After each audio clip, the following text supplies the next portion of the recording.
happens across the area now. We're seeing a little peek of the setting sun looking to the west from Vance and Tuscaloosa County. They're obviously far enough northwest not to be in the rain band, but the other sites, downtown Birmingham, the Super Speedway in Talladega, out Highway 280 from Grandview, all getting at least some rain. Most of it's not all that heavy, but nonetheless it is raining. Of course, the reason for the rain is Sally, now a tropical storm.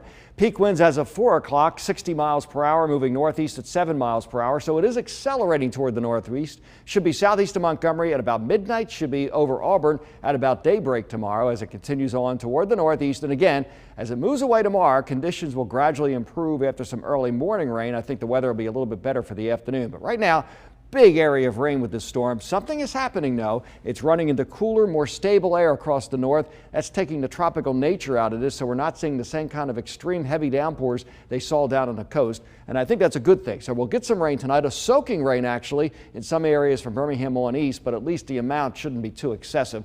That would limit the flooding issues. The north edge of the rain at this point along I-59 and points southeastward. Some of the heaviest downpours are in Coosa County, Rockford to Equality, and also a bit in Clay County too, and somewhat around the Anniston area.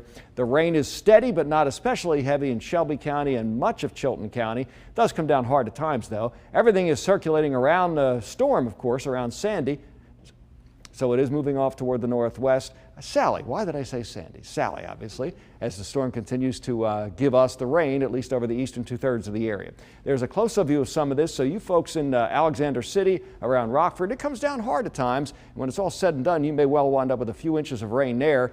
A model forecast from earlier today, 1.5 inches in Birmingham, 1.7 in Springville, almost 4 in Addison and Talladega. Most of these numbers coming in a bit higher than they are now. Now some of the models are predicting somewhat less than that. Current wind gusts as high as 37 miles per hour in Montgomery. They do lessen off toward the north, and overall I think the wind trend will be downward tonight. Generally speaking, the wind's probably getting down to about 15 miles per hour. Next 12 hours, impact weather 7, 9, and 11. Temperatures in the upper 60s, rain over the eastern 2/3 of the area. Then overnight tonight, the rain gets a bit lighter, temperatures still in the 60s. Harmony, Mendoza, the tropics still very active. Absolutely, Jerry, because we continue to see this massive amount of water still standing. We cannot forget Sally and the impacts in the days ahead because travel will be impacted. This is our 4-box camera showing the I-10 corridor, also around Mobile Bay and inland. These are areas that are going to be dealing with a curfew. Baldwin County underneath the curfew. So anybody who has friends or family along the coastline, you might need to give them a call, see if you can take them in, because we are running out of names here.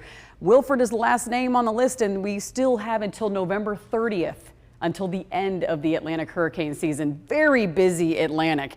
We have Category 2 Teddy. We have Renee. We also have a tropical weather feature off the coast of Africa. We're going to especially track that in just a moment.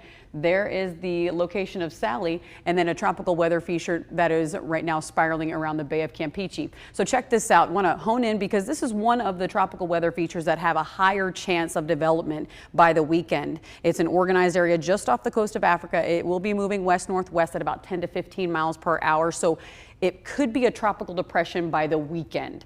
And so that's something to kind of put in the back of your head for the weekend, because what we're dealing with here for our 7-day forecast as far as tropical weather goes is the lingering rain and the impacts from Sally will diminish as we head towards Thursday morning. And then Friday, a couple of sprinkles in southern counties. Beyond that, we're drying out, and we'll just keep our eyes very closely on what happens in the tropics into next